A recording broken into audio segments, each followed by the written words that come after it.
प्यारे भाइयों और बहनों, नमस्कार। आज से ठीक 2 दिन बाद अंतर्राष्ट्रीय योग दिवस है। योग चेतना एवं शारीरिक स्वास्थ्य का उच्चतम शिखर है। बहुत से वैज्ञानिक अध्ययन इस बात की पुष्टि करते हैं कि योगासन शरीर की इम्यूनिटी बढ़ाने के साथ साथ शरीर की सक्रियता और मानसिक एकाग्रता को भी मजबूत करते हैं।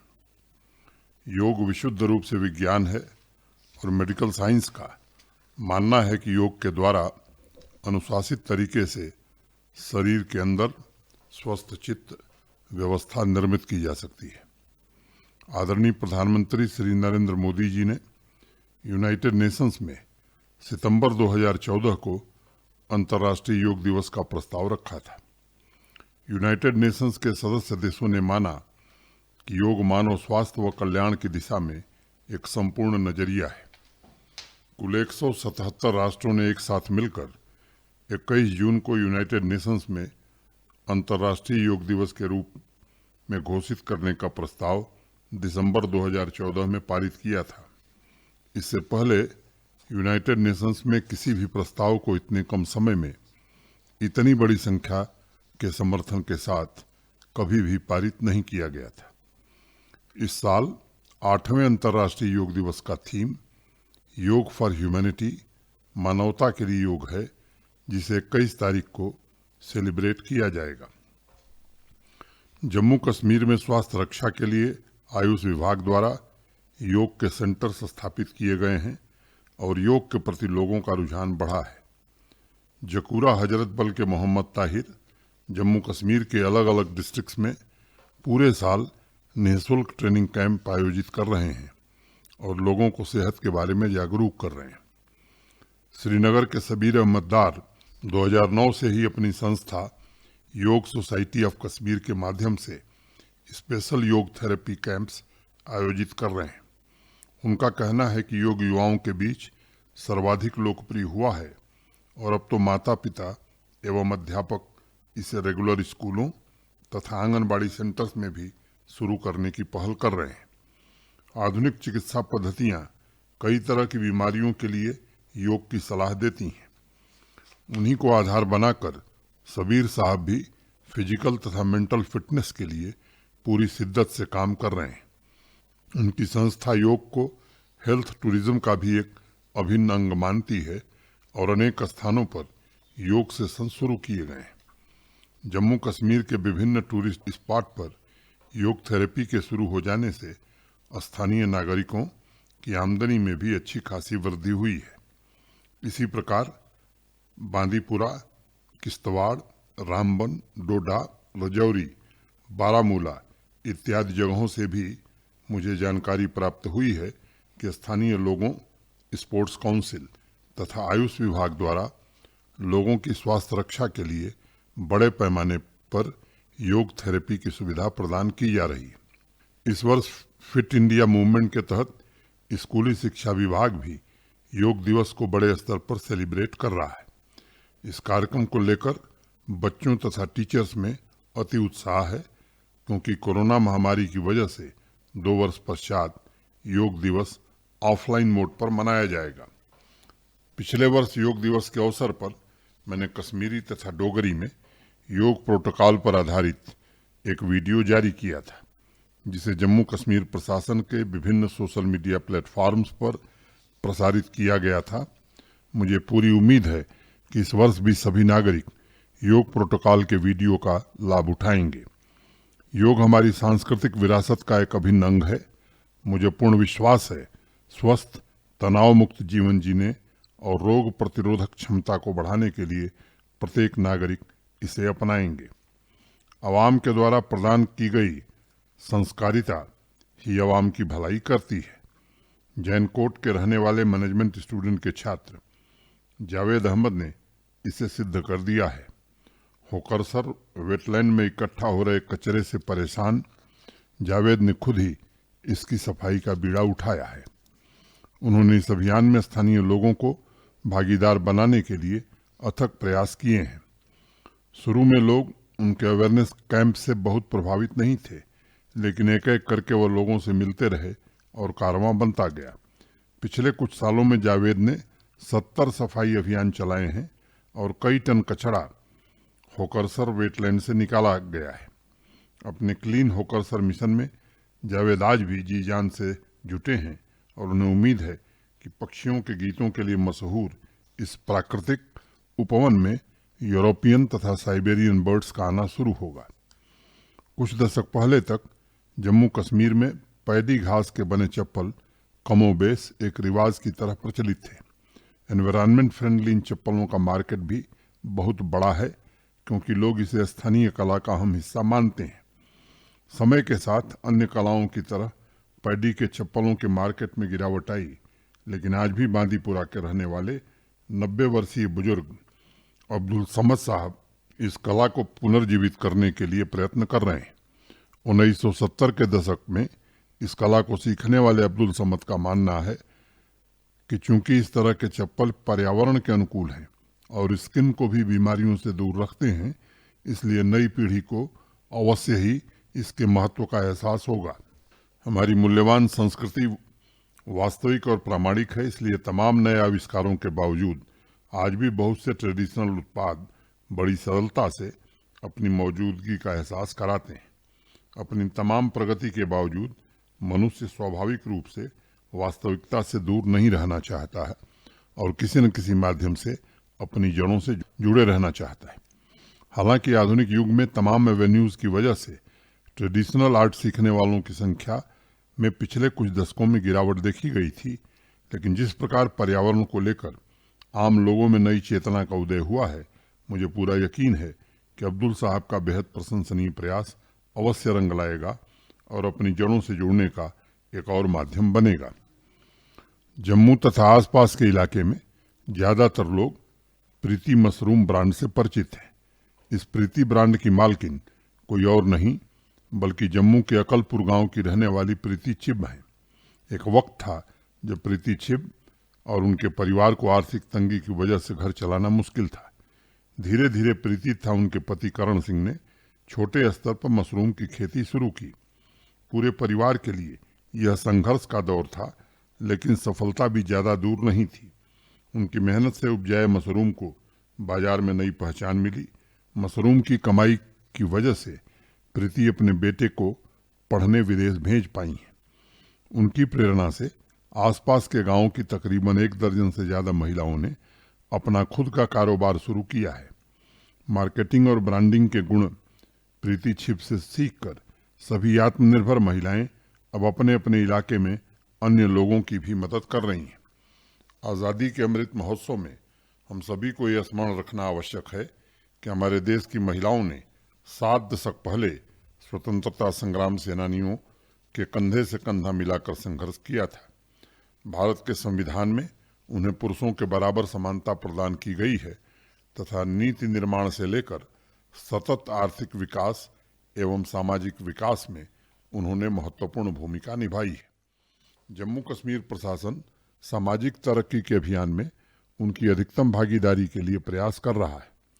महान कवि गुरुदेव रविन्द्रनाथ टैगोर कहा करते थे कि महिला ही किसी भी राष्ट्र के भविष्य का निर्माण करती है और उसे गढ़ती है। जम्मू कश्मीर में महिला सशक्तिकरण के लिए अनेक साधन और संसाधन उपलब्ध कराए गए हैं ताकि प्रीति छिब जैसी महिलाएं समाज की प्रगति की बागडोर संभाल सकें। समावेशी विकास पर आधारित प्रशासनिक नीतियां आज जम्मू कश्मीर की महिलाओं तथा युवाओं को विशाल अवसर प्रदान कर रहा है। मुझे विश्वास है समाज तथा राष्ट्र के प्रति जिम्मेदारी की प्रगाढ़ भावना के साथ उद्योग, व्यापार, शिक्षा, संस्कृति सभी क्षेत्रों में योगदान देकर सशक्त जम्मू कश्मीर के निर्माण में सभी नागरिक योगदान देंगे। राजौरी के शुभम शर्मा ने जम्मू कश्मीर के ख्याति प्राप्त धार्मिक स्थलों के प्रमोशन के संबंध में मुझे एक पत्र भेजा है। शुभम ने लिखा है कि ऐसे स्थानों के चयन तथा विकास में प्रशासनिक प्रक्रिया के अलावा आम नागरिकों को भी शामिल करना चाहिए और प्रतियोगिता, वर्कशॉप, सेमिनार के माध्यम से लोगों को आमंत्रित कर उन जगहों के प्रमोशन की प्रक्रिया में उनकी भागीदारी सुनिश्चित करनी चाहिए। शुभम ने आगे लिखा है कि सिक्योरिटी, पॉलिसी, रिस्पॉन्सिबिलिटी एक्सेसिबिलिटी जैसे 9 ऐसे महत्वपूर्ण बिंदु हैं जो जम्मू कश्मीर के आध्यात्मिक सर्किट के आइडेंटिफिकेशन तथा प्रमोशन में सहायक सिद्ध होंगे। शुभम ने योग तथा युवा को भी ऐसे सभी सर्किट में सक्रिय रूप से भागीदार बनाने का सुझाव दिया है ताकि रोजगार के अवसर बढ़ें और स्थानीय अर्थव्यवस्था भी पूर्ण रूप से विकसित हो सके। शुभम, आपके पत्र के लिए बहुत बहुत धन्यवाद। शारदा पीठ अर्थात ज्ञान के केंद्र के रूप में प्राचीन काल से ही जम्मू कश्मीर की धरती ने आध्यात्मिक केंद्रों का मूल्यवान उपहार जम्मू कश्मीर को दिया है। सुंदर घाटियों, पर्वतमालाओं तथा विश्व प्रसिद्ध विद्वानों, दार्शनिकों की विरासत के हम सभी उत्तराधिकारी हैं और इसलिए उनके गौरव को पुनर्स्थापित करने के लिए सभी का सहयोग आवश्यक है। पिछले वर्ष 75 ऐतिहासिक साइट तथा 75 आध्यात्मिक साइट की पहचान की गई थी जिनका जीर्णोद्धार किया जा रहा है। इस लिस्ट में जम्मू तथा कश्मीर संभाग के अनेक प्राचीन मंदिर, सूफी श्राइन भी शामिल हैं, जैसे उधमपुर का वाटर टेम्पल तथा बडगाम का अहमद शाह बादशाह सूफी श्राइन। ऐतिहासिक तथा धार्मिक स्थल ज्ञान तथा उसके प्रसार का स्रोत होते हैं। उनके पुनर्निर्माण में मानवीय तथा सामाजिक विकास की जरूरतों को पूरा करना आवश्यक है। इसलिए प्रशासन की कोशिश है कि सभी जिलों में ऐसे 2-3 महत्वपूर्ण स्थलों पर कार्य किया जाए जो हमारी विरासत के गौरव को पुनर्जागृत करने के साथ साथ सामाजिक आर्थिक बदलाव का साधन भी बन सके। जम्मू कश्मीर में टूरिज्म ने एक नई बुलंदी प्राप्त की है और आध्यात्मिक टूरिज्म का समावेशन जम्मू कश्मीर की आर्थिक प्रगति को और भी नई दिशा प्रदान करेगा। जम्मू कश्मीर प्रशासन ने इस वर्ष मार्च में सभी नागरिकों के लिए एक प्रतियोगिता का आयोजन कर टूरिज्म क्षेत्र में आवश्यक बदलाव के लिए सुझाव आमंत्रित किए थे, जिनको नीतियों में शामिल किया जा रहा है।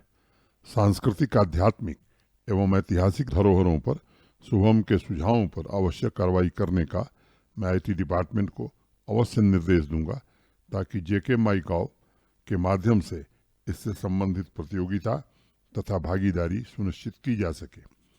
उधमपुर के पुनीत शर्मा ने डिजिटल रचनाकारों और डेवलपर को सोचने, विचार करने और नए कोड इनोवेट करने का अवसर प्रदान करने के लिए हैकाथॉन इवेंट आयोजित करने के बारे में मुझे एक पत्र भेजा है।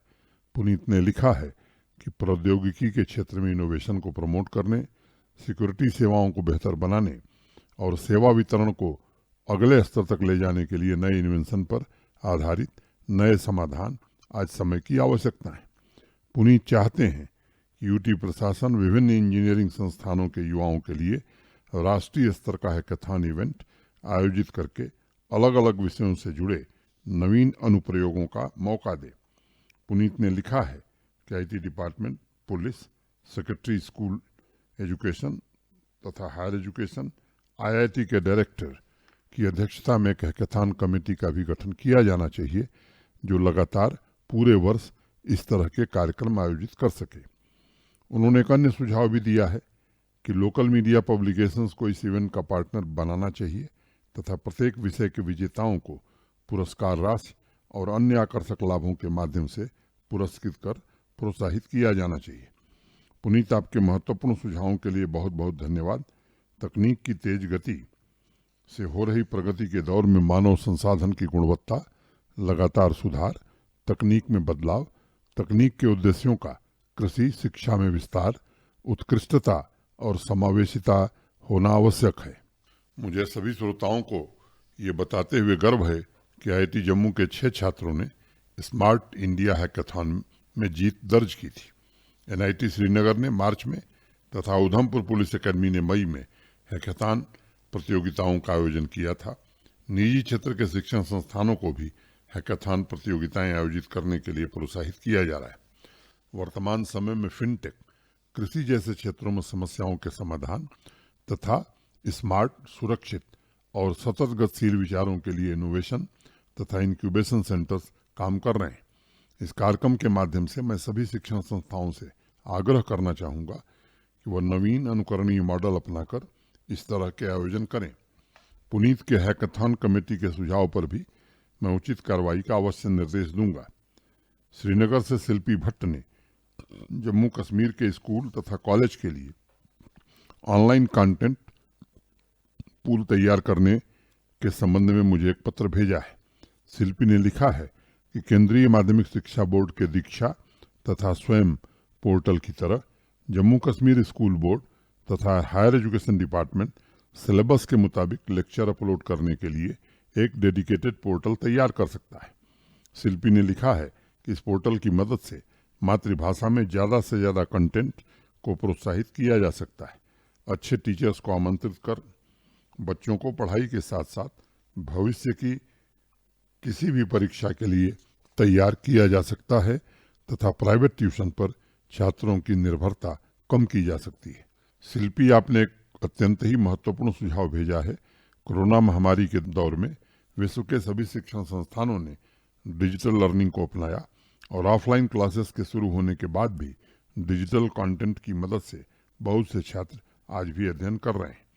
दीक्षा पोर्टल जब शुरू हुआ था तब जम्मू कश्मीर में लगभग 9 लाख बच्चे इस पोर्टल के माध्यम से विभिन्न विषयों में क्लासेस ले रहे थे। मुझे स्मरण है, टीचर्स तथा स्टूडेंट्स को मिलाकर 6 लाख से ज़्यादा कंटेंट सामग्री अनेक विषयों पर उपलब्ध कराई गई थी। इसी तरह उच्च शिक्षण संस्थानों के बच्चों को भी स्वयं पोर्टल के जरिए अनेक कोर्सेज की तैयारी के लिए सामग्री उपलब्ध कराई गई थी। मैं मानता हूँ कोरोना महामारी की वजह से अध्यापन और शिक्षण वातावरण में मूलभूत बदलाव आया है। नए भविष्य की तैयारी अधिक तत्परता एवं सक्रियता से करने की आवश्यकता है। शिल्पी, मैं आपके दोनों सुझावों पर आवश्यक कार्रवाई हेतु तुरंत निर्देश दूंगा। जम्मू से निधि गोयल ने स्मार्ट सिटी के संबंध में एक पत्र लिखा है और उसके माध्यम से सभी नागरिकों को एक संदेश भी भेजा है। निधि ने लिखा है कि जीरो टॉलरेंस अगेंस्ट करप्शन की तर्ज पर जम्मू कश्मीर में जीरो टॉलरेंस अगेंस्ट वेस्ट की योजना लागू की जानी चाहिए। निधि का कहना है कि सही मायने में स्मार्ट सिटी के निर्माण की तरफ कदम तभी बढ़ेगा जब उसके नागरिकों के व्यवहार में परिवर्तन आएगा। उन्होंने सिंगापुर तथा देश के अन्य शहरों का उदाहरण देते हुए लिखा है कि यह सभी शहर स्वच्छ और स्मार्ट तभी बन पाए थे जब स्वच्छता से संबंधित नियमों को कड़ाई से लागू किया गया था। निधि ने कूड़ा कचरा फैलाने वालों पर फाइन लगाने का सुझाव दिया था। उनका एक और सुझाव है कि स्मार्ट सिटी में कम्युनिटी टॉयलेट तथा अन्य सार्वजनिक सुविधाओं को पब्लिक प्राइवेट पार्टनरशिप के आधार पर शुरू किया जाए। निधि, आपके पत्र के लिए बहुत बहुत धन्यवाद। आपका सुझाव सही समय पर आया है। इसी महीने श्रीनगर तथा जम्मू स्मार्ट सिटी के कई प्रोजेक्ट्स का उद्घाटन एवं कई प्रोजेक्ट्स का शिलान्यास हुआ है और मैंने इस बात को दोहराया था कि बिना नागरिकों की सक्रिय भागीदारी एवं सहयोग के स्मार्ट सिटी की परिकल्पना निरर्थक है। यह सच है कि शहरों में बढ़ते अर्बनाइजेशन की वजह से एक सुविकसित व्यवस्था आवश्यक है, लेकिन यह भी सच है कि उस व्यवस्था के केंद्र में नागरिक हों और उन्हीं के सहयोग से शहरों को वास्तविक रूप से स्मार्ट बनाया जा सकता है। चाहे हम कितनी भी अच्छी रोड बना लें, चाहे कितने भी मॉडर्न पब्लिक स्पेस का निर्माण कर लें, वह तब तक सभी के लिए ठोस लाभों में परिणत नहीं होगा जब तक हर नागरिक ओनरशिप की भावना से उसका रखरखाव और साफ सफाई नहीं करता है। आज जम्मू तथा श्रीनगर में स्मार्ट सिटी के प्रोजेक्ट्स के अलावा अन्य शहरों में भी सड़क, पानी, बिजली, ड्रेनेज, स्वच्छता, परिवहन, शिक्षा तथा स्वास्थ्य सुविधा जैसे बुनियादी शहरी अवसंरचना में आमूलचूल परिवर्तन किया जा रहा है। हम नई प्रौद्योगिकी के साथ आम आदमी की आवास की समस्या पर भी कदम आगे बढ़ा रहे हैं। शहरों में नागरिकों के ऊपर फाइन का सुझाव पिछले वर्ष ठंड के दिनों में भी किसी ने मुझे भेजा था। उस वक्त भी मैंने सभी नागरिकों से आग्रह किया था कि वो अपनी सिविक ड्यूटी निभाएं ताकि जन भागीदारी की भावना से मिलजुल कर शहरों को स्वच्छ रखा जा सके। आज देश के अनेक शहरों तथा गांवों में जन भागीदारी के माध्यम से स्वच्छता अभियान को पूरा किया जा रहा है। स्वच्छ सर्वेक्षण में देश में सबसे अव्वल स्थान पाने वाले मध्य प्रदेश के इंदौर शहर में हर सप्ताह किसी न किसी इलाके में लोग श्रमदान करते दिखाई पड़ जाएंगे। इस तरह के आयोजन जम्मू कश्मीर के तमाम शहरों को स्वच्छ बनाने के लिए भी किए जा सकते हैं और उन कार्यक्रमों की सीधी जानकारी सभी नागरिक व्हाट्सएप के माध्यम से आवाम की आवाज़ कार्यक्रम के लिए भेज सकते हैं। हमें इस बात का हमेशा ध्यान रखना चाहिए कि जितनी समाज की तथा शहर की सेवा करेंगे उतनी ही हमें वापस उसी मात्रा में सुविधा भी मिलेगी। सेवा कभी व्यर्थ नहीं जाती है। एक छोटी सी कहानी है। एक दिन स्वर्ग के द्वार पर बड़ी भीड़ थी। कुछ लोग व्याकुल होकर चौकीदार से कह रहे थे कि भाई गेट खोलो, हमें जल्दी अंदर जाना है। चौकीदारों ने कहा, साहब थोड़ा इंतजार करिए, हम आपके बारे में पता लगा रहे हैं कि जो कर्म आपने धरती पर किए हैं उसका कोई मूल्य है कि नहीं है। इतने में एक दार्शनिक आ गए और उन्होंने तेज आवाज में चौकीदारों को कहा कि दरवाजा खोलो, मैं स्वर्ग में जाना चाहता हूँ। सालों से मैं समाज को नए नए सिद्धांत दे रहा हूँ, उन्हें जीने की विधियाँ सिखा रहा हूँ। चौकीदारों ने कहा कि महाशय थोड़ा सब्र करिए, हमें पता लगाने दीजिए कि आपने जो सिद्धांत लोगों को दिए वह तपस्या की श्रेणी में आएगा कि नहीं। ये सब बातें हो रही थीं, तभी एक चौकीदार की नज़र पंक्ति में खड़े सबसे आखिरी व्यक्ति पर पड़ी। उस चौकीदार ने भीड़ से उस व्यक्ति को आगे आने के लिए रास्ता देने का आग्रह किया। उस व्यक्ति की आंखों में आंसू गिर रहे थे। चौकीदार ने कहा, भाई तुम रोते क्यों हो? उस आदमी ने कहा कि लगता है कोई गलती से मुझे यहाँ ले आया, कहाँ स्वर्ग और कहाँ मैं, जरूर आप लोगों से कोई भूल हो गई। मैं तो बच्चों के खेलने के मैदान में साफ सफाई का काम करता था और जब काम खत्म हो जाता था तो बच्चों को नए नए खेल सिखाता था और उनकी देखभाल करता था। इतने से तुच्छ काम के लिए किसे स्वर्ग मिलता है? आप लोग कृपा करके मुझे नर्क का रास्ता बता दें तो बड़ी मेहरबानी होगी। ये बात सुनकर चौकीदार ने तुरंत स्वर्ग का गेट खोल दिया और बोला, जिस काम को आपने इतनी लगन से किया वही सच्ची सेवा है। सेवा हमेशा मौलिक होती है। महात्मा गांधी जी कहा करते थे, स्वच्छता को अपने आचरण में इस तरह अपना लो कि वो आपकी आदत बन जाए।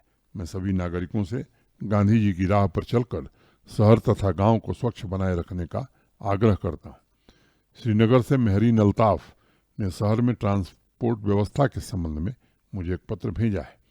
मेहरीन ने लिखा है कि श्रीनगर के बिजी रोड पर सुबह तथा शाम यानी ऑफिस आवर्स में जिला प्रशासन द्वारा रोड ट्रांसपोर्ट डिपार्टमेंट के द्वारा दिल्ली तथा अन्य शहरों की तरह लेडीज स्पेशल पिंक बसें चलानी चाहिए।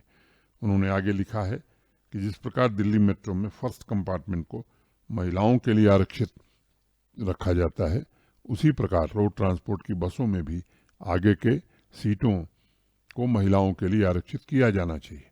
मेरीन लिखती हैं कि वर्तमान ट्रांसपोर्ट व्यवस्था महिलाओं के लिए अत्यंत असुविधाजनक है और पिंक बसों के शुरू हो जाने से उनमें आत्मविश्वास तथा सिक्योरिटी की भावना पैदा होगी। ट्रांसपोर्ट से ही संबंधित एक और सुझाव बारामूला से मुजफ्फरदार ने भेजा है। उन्होंने लिखा है कि प्रशासन को बसों तथा ट्रकों में ऑटोमेटिक फिटनेस टेस्ट किट अनिवार्य कर देना चाहिए, क्योंकि प्राइवेट एजेंसी द्वारा किए जा रहे टेस्ट में हमेशा ह्यूमन एरर की संभावना बनी रहती है। मेहरीन तथा मुजफ्फर आपके पत्र के लिए बहुत बहुत शुक्रिया। मैं ट्रांसपोर्ट विभाग तथा श्रीनगर डिस्ट्रिक्ट एडमिनिस्ट्रेशन को आपके सुझावों पर उचित कार्रवाई का अवश्य निर्देश दूंगा। मुझे स्मरण है रजौरी में पब्लिक प्राइवेट पार्टनरशिप के तहत पिंक ऑटो भी शुरू किए गए, जिसका वहाँ की महिलाओं ने बहुत स्वागत किया है। जहाँ तक ऑटोमेटिक फिटनेस टेस्ट किट्स के सुझाव की बात है, मैं ट्रांसपोर्ट से संबंधित अधिकारियों को इसका रिव्यू करके आवश्यक कार्रवाई का निर्देश दूंगा। श्रीनगर से अतहर खान ने BSNL ब्रॉडबैंड तथा लैंडलाइन की सुविधा के संबंध में एक पत्र लिखा है। अतहर ने लिखा है कि बहुत से शहरों तथा गाँवों में अभी भी BSNL ब्रॉडबैंड तथा लैंडलाइन ही इस्तेमाल होता है और इस क्षेत्र में प्राइवेट प्लेयर्स की उपस्थिति ना के बराबर है। अतहर ने आगे लिखा है कि कंपटीशन के अभाव में BSNL की सर्विस में वो बदलाव नहीं आ पाए हैं जैसी लोगों की अपेक्षा थी। अतहर चाहते हैं कि जम्मू कश्मीर प्रशासन BSNL के इलाकों में एक ऑडिट अवश्य करावे ताकि लोगों को लगातार हो रही असुविधा को दूर किया जा सके। साथ ही उन्होंने ये भी लिखा है कि प्रशासन ज़्यादा से ज़्यादा प्राइवेट टेलीकॉम प्लेयर्स को ब्रॉडबैंड सर्विसेज के लिए जम्मू कश्मीर आमंत्रित कर सकती है। अतहर आपके पत्र के लिए बहुत बहुत धन्यवाद। अभी अप्रैल में ब्रॉडबैंड को लेकर एक रिव्यू मीटिंग की गई थी जिसमें BSNL के भी अधिकारी शामिल थे। प्रशासन नागरिकों को अच्छी इंटरनेट सेवा प्रदान करने के लिए प्रतिबद्ध है। हम इस तथ्य से वाकिफ हैं कि ज़्यादातर स्टूडेंट्स आजकल पढ़ाई हाइब्रिड तरीके से कर रहे हैं, इसलिए इंटरनेट एक अनिवार्य आवश्यकता बन गई है। आपने सर्विसेज की तरफ ध्यान आकर्षित कराया है, इस पर निश्चित रूप से समय सीमा के भीतर कार्रवाई हो, इसका प्रयास किया जाएगा। प्यारे भाइयों और बहनों, आदरणीय प्रधानमंत्री जी के नेतृत्व में संपूर्ण देश में वन डिस्ट्रिक्ट वन प्रोडक्ट योजना शुरू की गई थी। इस योजना का मुख्य उद्देश्य सभी जिलों की क्षमता का सही दोहन करके उसे एक एक्सपोर्ट हब के रूप में विकसित करना है। मेरे ऑफिस ने वन डिस्ट्रिक्ट वन प्रोडक्ट से संबंधित जानकारियां सभी जिलों से जुटाई हैं और इस कार्यक्रम के माध्यम से मैं अलग अलग क्षेत्रों में कार्य कर रहे उत्पादक और व्यापारी वर्ग से आग्रह करना चाहूँगा कि केंद्र सरकार की ये स्कीम जिलों की आर्थिक तस्वीर बदलने में सक्षम है। इसलिए walnut, olive, lemon grass, spice इत्यादि प्रोडक्ट से जुड़े लोग संबंधित चुने हुए डिस्ट्रिक्ट में ऑफिसर से मिलकर इस योजना का लाभ उठा सकते हैं। केंद्र सरकार संबंधित यूनिट पर 35% सब्सिडी मुहैया करा रही है और इसके माध्यम से आपके प्रोडक्ट्स के लिए मार्केटिंग प्लेटफॉर्म की भी सुविधा प्रदान की जाएगी। डोडा जिले को पहले ऑलिव डिस्ट्रिक्ट घोषित किया गया था, लेकिन अब वहां वॉलनट के उत्पाद को देखते हुए उस पर पुनर्विचार किया जा रहा है। मुझे विश्वास है कि वॉलनट उगाने वाले डोडा के किसान भाई भी इस योजना का लाभ उठा पाएंगे। 23 तारीख यानी गुरुवार को सांबा के छन्नी फतवाल गांव में बाबा चमलियाल का मेला आयोजित होगा।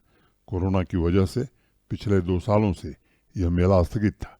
पिछले वर्ष मुझे छन्नी फतवाल गांव जाने का अवसर मिला था। मैं सभी श्रद्धालुओं को इस मेले की हार्दिक शुभकामनाएं देता हूं और बाबा से आप सभी के स्वास्थ्य एवं समृद्धि की कामना करता हूं। 30 जून से श्री अमरनाथ जी की यात्रा भी प्रारंभ हो रही है। कोरोना के चलते पिछले 2 वर्षों तक यात्रा नहीं हो पाई थी। बाबा बर्फानी के दर्शन का इंतजार कर रहे भक्त 43 दिन चलने वाली इस यात्रा का अवश्य आशीर्वाद और लाभ उठाएंगे। मैं सभी नागरिकों से आग्रह करता हूं कि देश विदेश से आने वाले भक्तों को जम्मू कश्मीर के आतिथ्य से जरूर परिचित कराएं। श्रद्धालुओं के लिए इस वर्ष विश्व स्तरीय व्यवस्था हो, इसकी कोशिश की गई है। मुझे पूरी उम्मीद है कि बाबा का आशीर्वाद जम्मू कश्मीर को प्रगति एवं समृद्धि के रास्ते पर ले जाएगा। मुझे एक बात जरूर कहनी है, स्थानीय नागरिकों की इकॉनमी को भी मुझे लगता है कि इस यात्रा से काफ़ी बल मिलेगा। ढेर सारे हमारे सहयोगी या यहाँ के नागरिक जिनका व्यवसाय पिछले 2 सालों से ठप पड़ा था, इस यात्रा से मुझे लगता है कि उनकी रोजी रोटी में बढ़ोतरी होगी। शिवसूत्र का एक अत्यंत ही महत्वपूर्ण सूत्र है, उद्यमो भैरवः। उद्यम ही भैरव है। जिस वक्त जिस दिन हम कुछ बेहतर करने का प्रयास करते हैं, उसी दिन भैरव यानी मूल अस्तित्व को प्राप्त कर लेते हैं।